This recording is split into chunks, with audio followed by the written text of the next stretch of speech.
आपण पाहत आहात बागलाण वृत्तांत, खबरबात महाराष्ट्राची।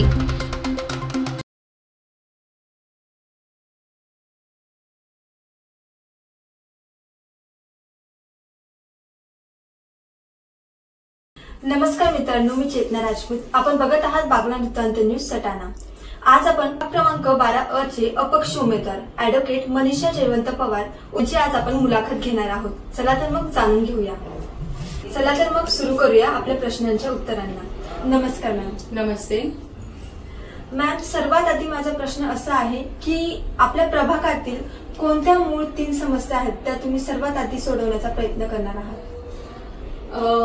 तसं बघितलं तर प्रभाग क्रमांक 12 हा गेल्या 9 वर्षापासून अतिशय दुर्लक्षित असा प्रभाग आहे। त्या प्रभागात अनेक समस्या आहेत, पण मुख्य समस्या त्याच्यामध्ये रस्ते, पाणी आणि पथदीप या 3 समस्या अतिशय जनमानसाला भेडसावणाऱ्या समस्या आहेत। नक्कीच। पुढील प्रश्न असा आहे की आपल्या विकास काळात प्रभागासाठी तुम्ही कोणती ठोस उपाययोजना केलेली आहे?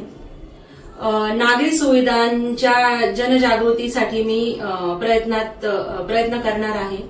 नक्कीच। पुढील प्रश्न असा आहे की रस्ते आणि पाणी पुरवठा यांसाठी मूलभूत सुविधांवर तुम्ही कोणत्या उपाययोजना किंवा नियोजन करणार आहात? माझ्या प्रभागासाठी शुद्ध पाणी पुरवठा करण्याचा 100% प्रयत्न असेल आणि त्याचबरोबर सांडपाणी व्यवस्थापन। सगळ्यात महिलांना आणि शेतकऱ्यांना जो भेडसावणारा प्रश्न असतो तो सांडपाणी व्यवस्थापनाचा असतो, तर त्याच्यासाठी मी उपाययोजना करण्याचा प्रयत्न त्या ठिकाणी करणार आहे। नक्कीच। शहर स्वच्छता आणि कचरा व्यवस्थापनासाठी तुम्ही कोणती पावले उचलणार आहात? शहर स्वच्छतेसाठी घंटागाडी जे आहे ते आणि घंटागाडीत जमा होणारा जे कचरा असतो, ओला कचरा, सुका कचरा, त्याचं वर्गीकरण करणं आणि त्या कचऱ्यापासून जो अगदीच न कामात येणारा भाग आहे तो त्याची विल्हेवाट लावणं, घरोघरी जाऊन कचरा संकलन प्रणाली राबवणार आहे। कचऱ्याचं वर्गीकरण केंद्र स्थापन करणार आहे आणि कचरा पुनर्वापर यावर जनजागृती मोहीम मी करणार आहे। तर मॅम, पुढील प्रश्न असा आहे की युवा व महिलांसाठी रोजगार उपलब्ध करण्यासाठी तुम्ही काय नियोजन करणार आहेत? सध्याच्या समाजात अतिशय तीव्रतेने भेडसावणारी समस्या जी आहे ती युवकांसाठी रोजगारीचा प्रश्न आहे। आपण बघतोय आपल्या अवतीभोवती समाजात बरेच युवक बेरोजगार फिरत असतात। ऍक्च्युली युवकांसाठी छोट्या छोट्या योजना जर राबवल्या गेल्या तर त्या योजनांमधून त्यांना उद्योग व्यवसाय प्राप्त होऊ शकतो, त्याच्यातून त्यांचं उत्पन्नाचं साधन त्यांना मिळू शकतं, त्यांचं करिअर सेटल होऊ शकतं। त्याच्यासाठी मी युवक रोजगार आणि प्रशिक्षणासाठी योजना कौशल्य केंद्र स्थापन करणार आहे। स्थानिक नोकरी बाजारातील मागणीनुसार, उदाहरणार्थ डिजिटल कौशल्य, विद्युत काम, आरोग्य सेवा समर्थन, आदरातिथ्य इत्यादी जे प्रमाणित व्यावसायिक प्रशिक्षण आहेत त्यावर मी जास्तीत जास्त भर देण्याचा प्रयत्न करणार आहे। आणि महिलांसाठी जर म्हटलं तर महिलांसाठी लघु उद्योग झाले, सूक्ष्म उद्योग, गृह उद्योग झाले किंवा महिला बचत गटाची स्थापना करणं झालं, ह्या सर्व गोष्टींची महिलांना माहिती देऊन मी त्या सगळ्या गोष्टींसाठी महिलांना प्रोत्साहित करणार आहे। पुढचा प्रश्न असा आहे की महिला सुरक्षितता आणि आपल्या प्रभागातील वाढती व्यसनाधीनता रोखण्यासाठी तुम्ही कोणत्या उपाययोजना किंवा नियोजन करणार आहात? वाढती व्यसनाधीनता रोखण्यासाठी माझा प्रभाग जर आपण बघितला तर हा अनुसूचित प्रवर्गासाठी राखीव प्रभाग आहे। माझ्या प्रभागात 800 ते 850 अनुसूचित जमातीचे युवक म्हणजे परिवार आहेत। तर त्याच्यामध्ये सगळ्यात महत्वाची भेडसावणारी समस्या ही आहे की मुलं 13-14 वर्षाची झाले की ती व्यसनाच्या मागे लागायला सुरुवात होते।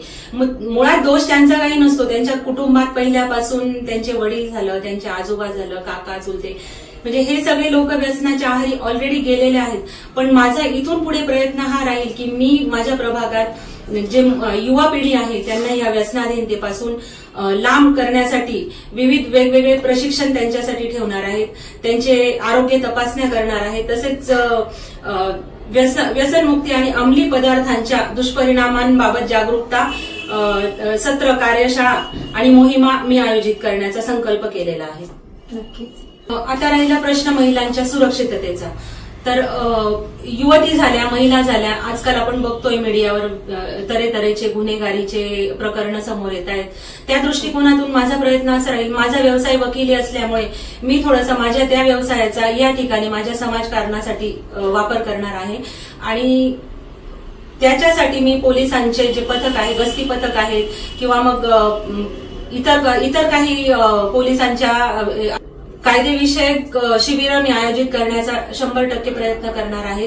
त्या दृष्टीने मी त्या ठिकाणी सुरक्षितता म्हणून महिलांसाठी सीसीटीव्ही कॅमेरे बसवणे, त्या ठिकाणी दिवसातून 1 ते 2 राऊंड पोलीस गस्ती पथकाचे व्हावेत असा माझा प्रयत्न असणार आहे. नक्कीच मॅम, खूप छान तुमचे नियोजन आहे. पुढचा मॅम, माझा पुढचा प्रश्न असा आहे की करदात्यांचे पैसे पारदर्शकपणे वापरण्यासाठी तुम्ही कोणती प्रणाली आणणार आहात? करदात्यांच्या पैशाचा विचार जर केला तर त्यांच्या म्हणजे समाजाच्या येणाऱ्या करातून मी माझ्या प्रभागाचा विकास करण्याचा 100% प्रयत्न करणार आहे. विकास म्हणजे त्या ठिकाणी वृद्धांसाठी ज्येष्ठ नागरिक संघाची स्थापना करणं, महिलांसाठी थोडंसं वाचनालय वगैरे, युवकांसाठी, युवतींसाठी, महिलांसाठी वाचनालय वगैरे स्थापन करणं, लहान मुलांसाठी खेळण्यासाठी गार्डन वगैरे असणं, ह्या सगळ्या गोष्टी मी त्या ठिकाणी करण्याचा प्रयत्न करणार आहे. नक्कीच मॅम, माझा पुढचा प्रश्न असा आहे की वृद्ध, अपंग आणि गरीब कुटुंबांसाठी तुम्ही कोणती कल्याणकारी किंवा मदत कल्याणकारी योजना नियोजन राबवणार आहात? प्रभागातील वृद्ध, गरीब, अपंग कुटुंबांसाठी किंवा व्यक्तींसाठी मी विविध योजना स्थानिक पातळीवर शासकीय योजनांची अंमलबजावणी करण्याचा प्रयत्न करणार आहे. त्यासाठी मी गरीब कुटुंबांसाठी कल्याणकारी योजना म्हणजेच रेशन आणि अन्न सुरक्षा, त्यानंतर सर्व पात्र गरीब कुटुंबांना राष्ट्रीय अन्न सुरक्षा योजनेअंतर्गत वेळेवर आणि पुरेसे धान्य मिळेल याची खात्री केली जाईल हे बघणार आहे.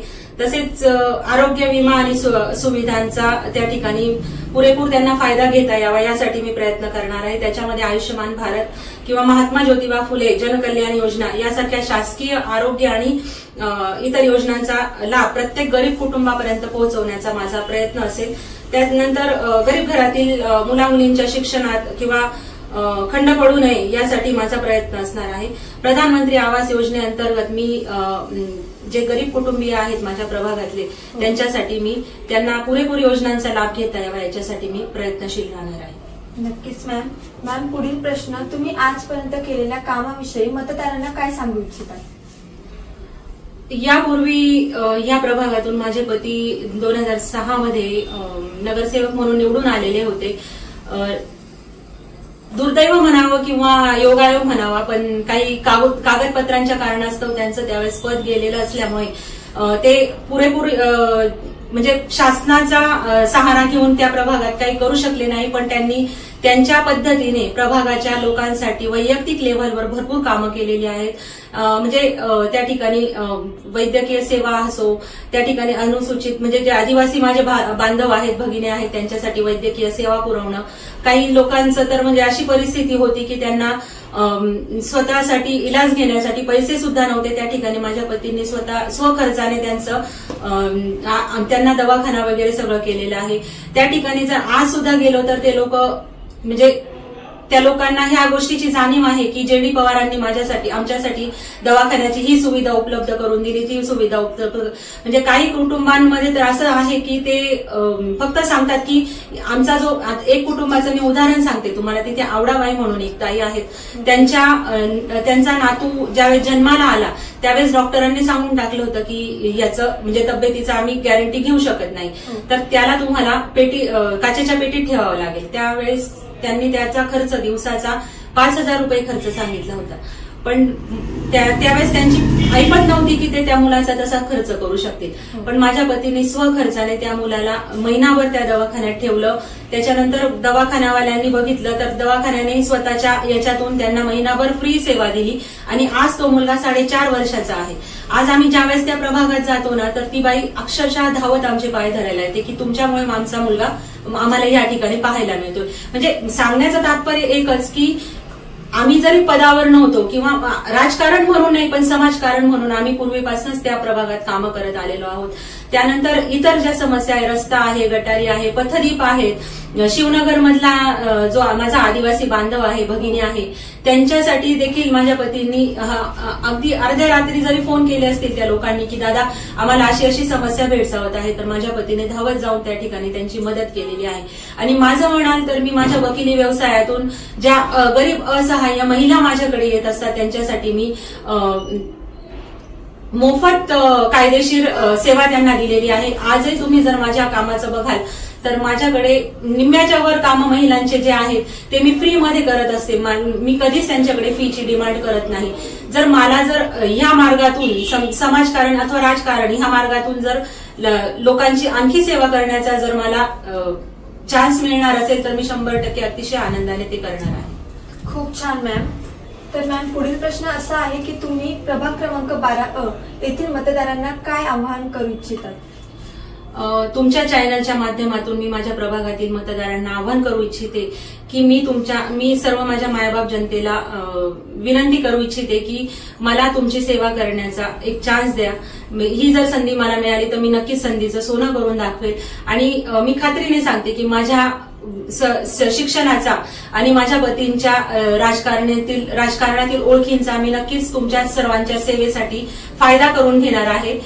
आणि माझी निशाणी या ठिकाणी मी प्रभाग क्रमांक 12 मध्ये अनुसूचित जमाती प्रवर्गातून उमेदवारी करीत आहे. माझी निशाणी आहे रोड रोलर.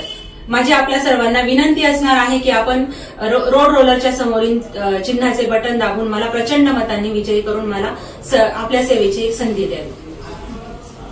तर मित्रांनो, आज आपण प्रभाग क्रमांक 12 या ठिकाणी आलेलो होतो आणि लोकांच्या मनात जे निवडणुकीविषयी काही प्रश्न होते किंवा कामगिरीच्या समस्या होत्या त्या सर्व प्रश्नांची उत्तर आज आपण जाणून घेतलेली आहेत. सो ॲडव्होकेट मनीषा जयवंत पवार उर्फ जेडी या येणाऱ्या निवडणुकीच्या त्यांना खूप खूप शुभेच्छा. आपण बघत आहात बागलाण वृत्तांत न्यूज सटाणा. कॅमेरामॅन सागर खरेसह मी चेतना राजपूत. धन्यवाद.